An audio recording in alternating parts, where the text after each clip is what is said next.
Halo semuanya, Assalamualaikum warahmatullahi wabarakatuh.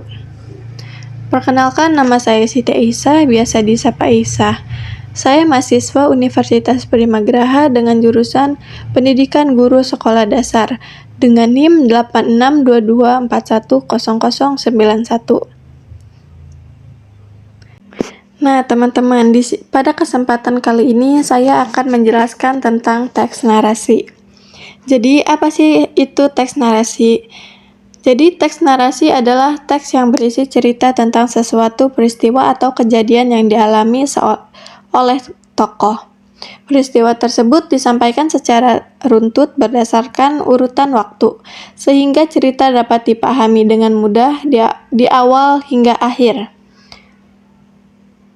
Kerututan waktu ini membuat pembaca tidak mengikuti jalannya secara jelas. Nah, selain itu juga teks narasi ini bertujuan menghibur pembaca melalui cerita yang menarik, menyenangkan. Nah, teks narasi juga digunakan untuk menyampaikan cerita atau pengalaman tertentu, baik pengalaman nyata maupun rekaan. Melalui cerita tersebut, penulis sering menyiapkan pesan atau nilai moral yang dapat dipetik oleh pembaca. Nah, yang selanjutnya juga ada tujuan teks narasi. Jadi ada 3 poin tujuan teks narasi. Yang pertama yaitu menceritakan suatu peristiwa atau pengalaman.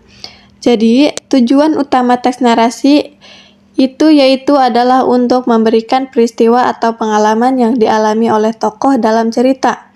Jadi peristiwa tersebut itu juga disusun secara runtut sesuai dengan urutan waktu hingga pembaca dapat memahami alur cerita dengan mudah.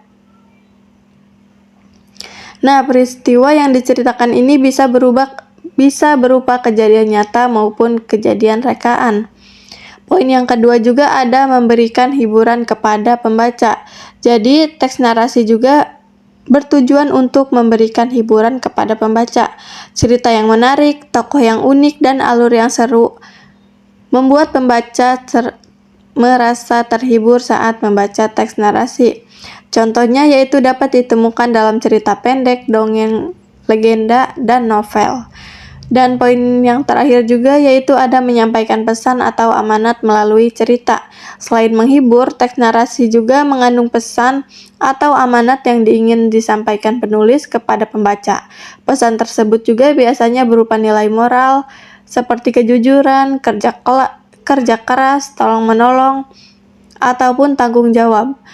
Jadi pesan disampaikan secara tidak langsung melalui peristiwa dan tindakan tokoh dalam cerita.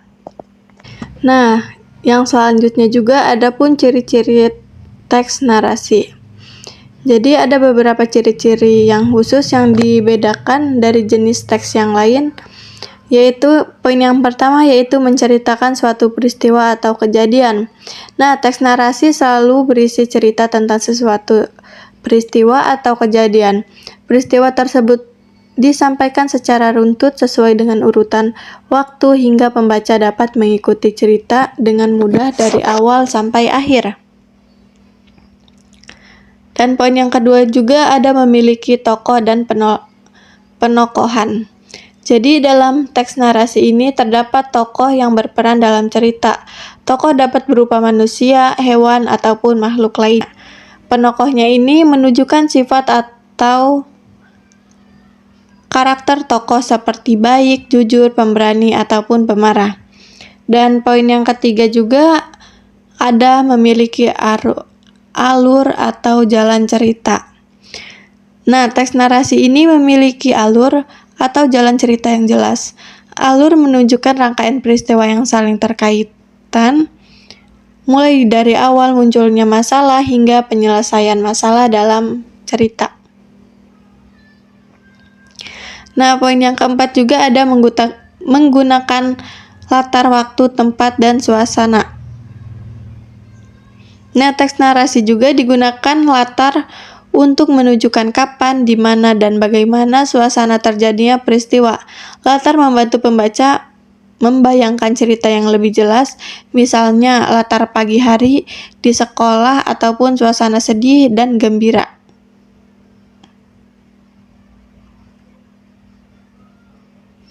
Nah, poin yang kelima juga ada menggunakan kata kerja tindakan. Teks narasi banyak menggunakan kata kerja tindakan seperti berlari, pergi, berkata, menangis, dan tersenyum. Kata kerja ini digunakan untuk menggambarkan aktivitas tokoh dalam cerita sehingga cerita terasa hidup. Poin yang selanjutnya juga ada struktur teks narasi. Jadi struktur teks narasi ini terdiri dari 3 poin. Yang pertama yaitu poin orientasi. Jadi orientasi ini bagian awal yang berisi pengenalan tokoh, waktu, dan tempat kejadian. Dan poin yang kedua juga ada komplikasi. Jadi komplikasi ini bagian yang berisi munculnya masalah atau konflik dalam cerita.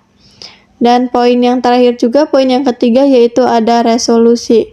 Jadi bagian yang berisi penyelesaian masalah atau konflik. Dan poin yang selanjutnya juga ada kaidah kebahasaan teks narasi.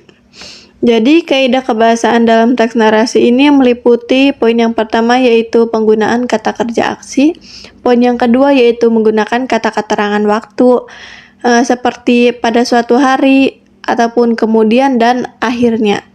Dan poin yang selanjutnya juga menggunakan kalimat langsung dan tidak langsung. Nah, selanjutnya juga ada contoh teks narasi yang singkat. Jadi di sini saya akan memberikan contoh teks narasi yang singkat. Jadi contohnya yaitu pada suatu hari Andi pergi ke sekolah lebih awal. Di tengah perjalanan ia melihat seekor kucing yang terluka. Andi pun membawa ke rumah dan merawatnya sehingga sembuh.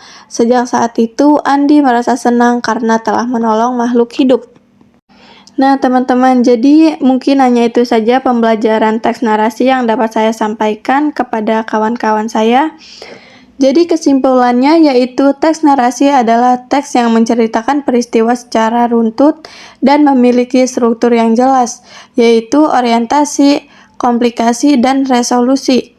Dengan memahami teks narasi, kita dapat lebih mudah memahami cerita dan pesan yang disampaikan. Mungkin hanya itu saja. Jika ada kata-kata yang salah, saya mohon maaf. Wassalamualaikum warahmatullahi wabarakatuh.